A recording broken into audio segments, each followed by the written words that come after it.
Esse processo de construção é um processo de descolonização, né? Então, ter esse entendimento de comunidade, as próprias comunidades e as instituições e organizações que acompanham esse processo de descolonizar é o que a gente começou desde o início e já é o que a gente tenta fazer. Então, a partir dessa descolonização, a gente tem avançado, aumentado e crescido, né?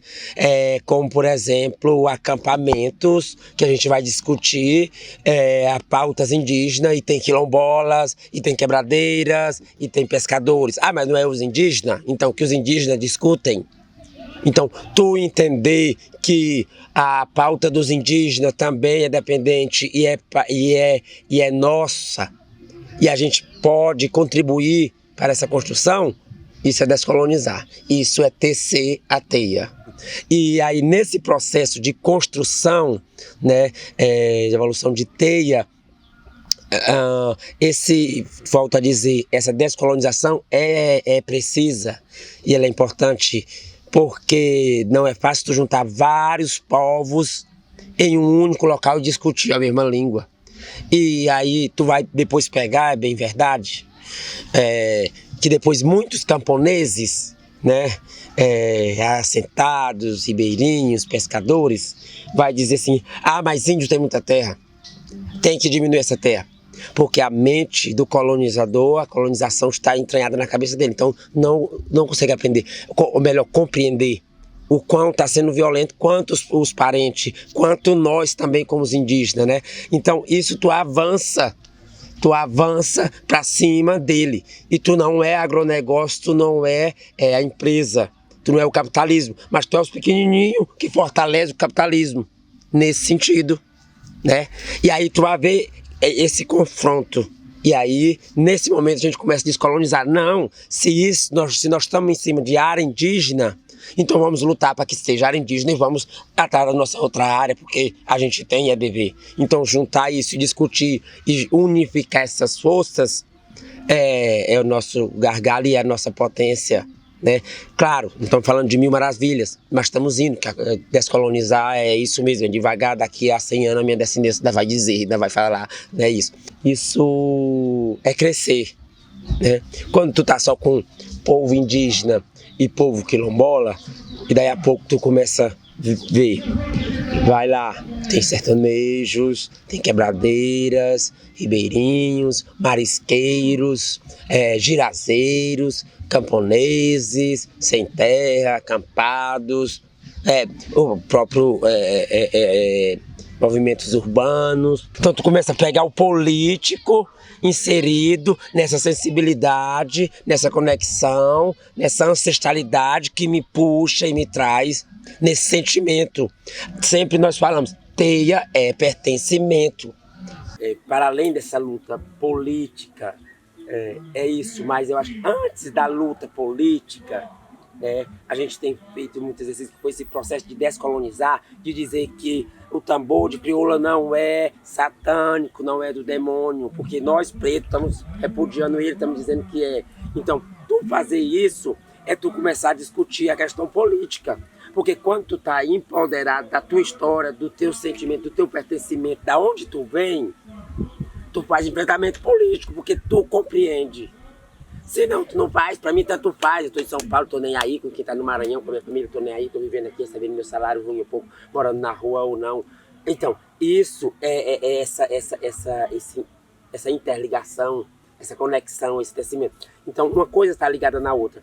Então, tu fazer esse processo de ancestralidade, né, de voltar atrás e dizer assim, ah, sim, eu sou preto mesmo, eu tenho uma descendência, eu tenho um povo que lutou comigo. Então, é tu mostrar isso, e aí é tu trazer para dentro da teia e dizer, essa é a nossa autonomia. E quando tu tem alimentos e quando tu se alimenta, tu tem poder político porque tu enfrenta. Por que tu enfrenta? Mesmo tu estando quietinho lá. E aí o enfrentamento vem de várias formas, não significa nós só cortar a BR, não. Você resistindo lá também é enfrentamento. Quietinho. Isso faz com que tu mostre que eu não vou ser escravo de qualquer pessoa que seja. porque eu tenho o que eu comer. A minha roupa não importa, a minha casa não importa, se ela é construída de alvenaria ou não. Eu tenho o que comer. Agora, quando eu não tenho o que comer e nem meus filhos têm o que comer, a gente está com os maiores índices de pessoas resgatadas, trabalham na área da escravidão. E Maranhão, junto com o Pará, lidera também, novamente, né? Por quê? Porque a gente tem falta de autonomia alimentar, de soberania alimentar também nos territórios. Então, é como tu trabalha isso dentro do território. E aí a gente vem mostrar isso dentro da teia. Como é que a gente faz esse enfrentamento político, entendeu? E quando tu tem o que comer, tu não vai se submeter às tuas filhas ou filhos estarem trabalhando, empregada doméstica na cidade, ou na casa do fulano, na casa do prefeito, ou na casa do vereador daquele município para ganhar R$200 ou para ganhar a roupa, porque ainda existe. Tem que registrar isso, existe para ganhar roupa ou só para estudar na cidade. Então, não, minha filha, não vai não, porque nós estamos comendo de manhã, de tarde, de noite. Talvez a vontade até seja grande de ir para a cidade para conhecer outros números, mas nós estamos vivendo. Nós temos. Então, isso é enfrentamento político. Isso é resistência. E aí, mas tu não descreve, ou melhor, tu não vem aqui e vai ver essa discussão claramente, como nós estamos falando aqui. Tu vai ver o povo. E aí tu vai ver o povo disperso. Sim, gente, esse povo não vai para a plenária. Estão fazendo o quê? Que não estão lá escutando o companheiro, a companheira que veio para ajudar as contribuições e tal, e falar. E aí, a gente torna a pensar que estamos fazendo teia, estamos tecendo lá na rede, lá na cozinha, lá onde for. Porque a proposta é unificar, juntar esse povo para que nós se conhecemos a partir de nossas lutas. E se eu estou lá na cozinha com uma equipe que veio lá do Macapá, lá do Pará, lá do Tocantins, de todo o Maranhão, a maior diversidade. E estou conversando com ele, e estamos dialogando com ele, e estamos falando de política, e estamos falando de enfrentamento, e estamos falando de resistência, e estamos falando de estratégia. Mas precisa de quê? Que um formado venha e venha fazer análise de conjuntura para nós. Não estou banalizando a formalidade dele, não. Parabéns, que bom, e obrigado, e conto com eles, a gente conta com eles também, tem momentos que a gente precisa. Mas eu quero dizer que a gente está se conhecendo e se vendo e se fortalecendo.